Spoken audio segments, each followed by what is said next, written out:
કરીએ કોંગ્રેસ નેતા અમિત નાયક આપણી સાથે જોડાઈ ગયા છે, તેમની સાથે વાત કરીએ। અમિતભાઈ, તમારી પાસેથી જાણવા માંગીશું, હવે લોકસભા ચૂંટણીને ખૂબ ઓછો સમય બાકી રહ્યો છે અને તે વચ્ચે જ્યારે વિપક્ષ સતત ભાજપમાં જોડાઈ રહી છે, વિપક્ષ એક તરફ તૂટી રહી છે, બીજી તરફ જે જૂના કાર્યકરો બીજેપીના છે તેઓ નારાજગી વ્યક્ત કરી રહ્યા છે। અમિતભાઈ, એના જુઓ તો જો સ્પષ્ટતા કરવા માંગુ છું, સવારથી જે રીતના સમાચાર આવી રહ્યા છે એ જોતા સ્પષ્ટ એવું દેખાઈ આવે છે, આખી ગુજરાતની જનતા જોઈ રહી છે, દેશની જનતા જોઈ રહી છે કે વિપક્ષ નહીં પણ જે સત્તાના નશામાં અહંકારમાં જે ભારતીય જનતા પાર્ટીના નેતાઓ 24 કલાક 365 દિવસ જે સત્તાના નશામાં અહંકારમાં રાચી રહ્યા છે તેમની પાર્ટી તૂટી રહી છે। જે ભારતીય જનતા પાર્ટીનું સંગઠન છે એ તૂટી રહ્યું છે। અને કેમ તૂટી રહ્યું છે?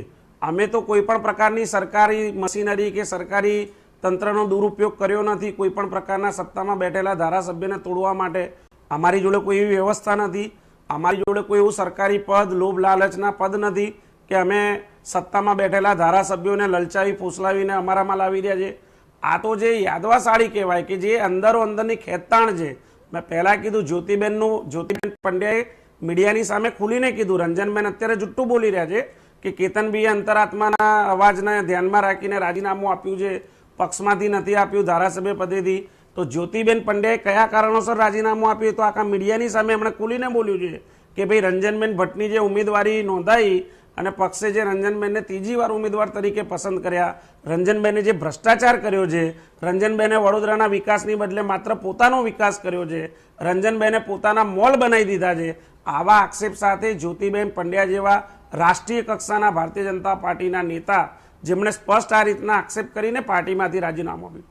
ના માત્ર વડોદરાની વાત કરીએ, એ સિવાયના રાજકોટ જિલ્લાની વાત કરી લો, મોરબીના જિલ્લાની વાત કરી લો, મોહન કુંડારિયા અને અશોક સોમાણી વચ્ચે કઈ પ્રકારનું યુદ્ધ ચાલી રહ્યું છે ગઈકાલે જ આપણે જોયું।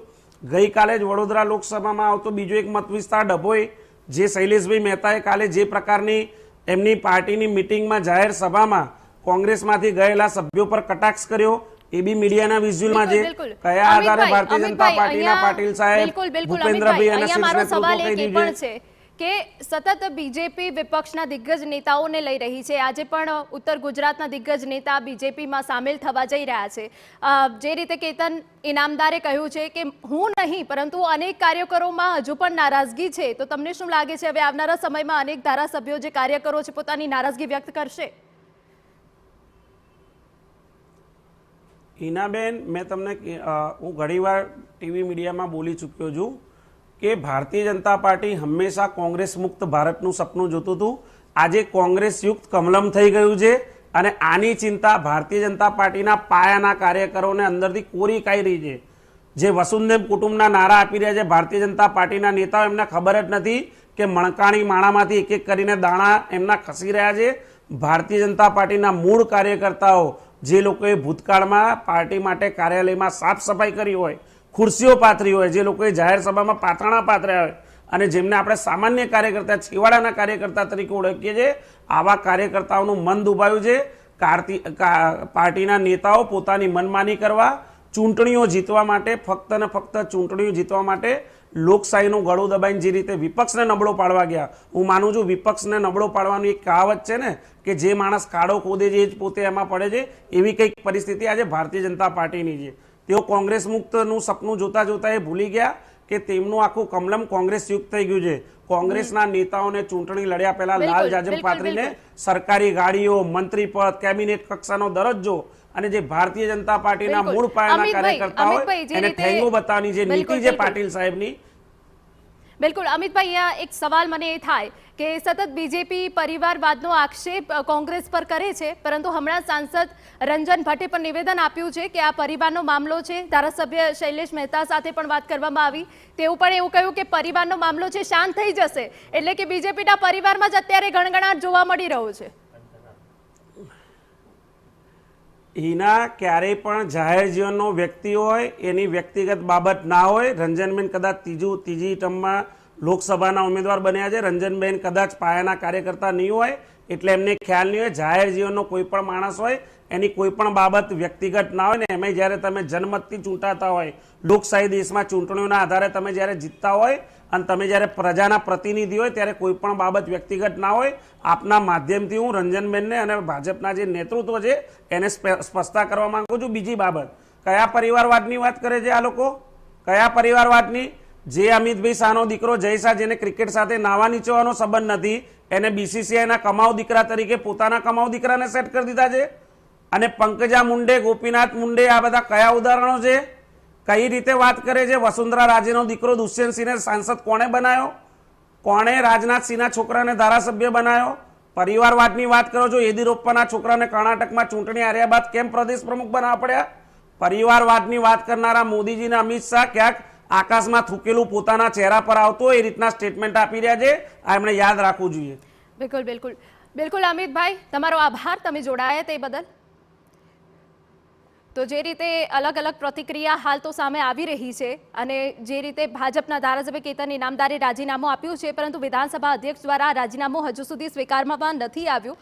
ધારાસભ્ય શૈલેષ મહેતા સાથે વાતચીત કરવામાં આવી. તેઓ કહ્યું કે પરિવારનો આ મામલો છે, પરિવારના સભ્યો દ્વારા જ આને શાંત પાડવાનો પ્રયત્ન કરવામાં આવશે.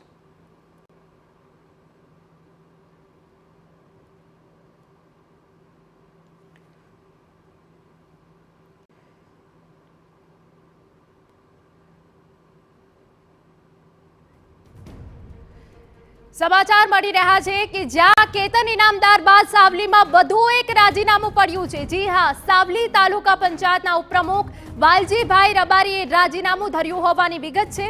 સાવલીના ધારાસભ્ય કેતન ઇનામદારના રાજીનામા બાદ વધુ એક રાજીનામું પડ્યું છે. તાલુકા સંગઠન અને બજાર સમિતિના ડિરેક્ટર પણ કેતન ઇનામદારના સમર્થનમાં રાજીનામું આપશે તેવી વિગતો હાલ તો મળી રહી છે. પરંતુ તાલુકા પંચાયતના ઉપપ્રમુખ વાલજીભાઈ રબારીએ રાજીનામું ધર્યું હોવાની વિગત છે. જો કે કયા કારણોસર રાજીનામું ધર્યું છે તેવી કોઈ સ્પષ્ટ વિગત નથી. અમારા ધારાસભ્ય તરીકે કેતનભાઈ ઇનામદારને અમે ખૂબ સપોર્ટ કરીએ છીએ. અમે કદાચ ચૂંટેલા છો તો એમની મહેનત અને એમના કારણે જ અમે ચૂંટેલા છીએ. હવે એ જ જો રાજીનામું આપતા હોય તો એમના સમર્થનમાં અમે રાજીનામું આપવા બધા તૈયાર જ છે. અને લગભગ તો મેં તો આપી જ દીધું છે ઉપપ્રમુખ પદેથી. મારા તાલુકા પંચાયતના પ્રમુખ પણ આપી રહ્યા છે અને તાલુકા પંચાયતના સભ્યો પણ આપી રહ્યા છે.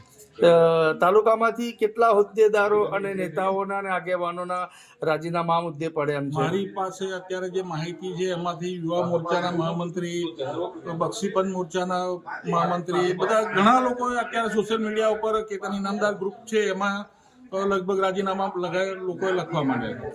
રાજીનામું આપવાનું મુખ્ય કારણ શું અને આપે રાજીનામું ક્યાં મોકલી આપ્યું છે? રાજીનામું આપવાનું મુખ્ય કારણ અમે કેતનભાઈના સમર્થનમાં જ છે. કેતનભાઈ જ અમારા સાવલી માટે જે કંઈ છે અમારા માટે, અમારો રાજકીય ગુરુ ગણો કે રાજકીય પાર્ટી ગણો, અમારી પાર્ટી કેતન ઇનામદાર જ છે.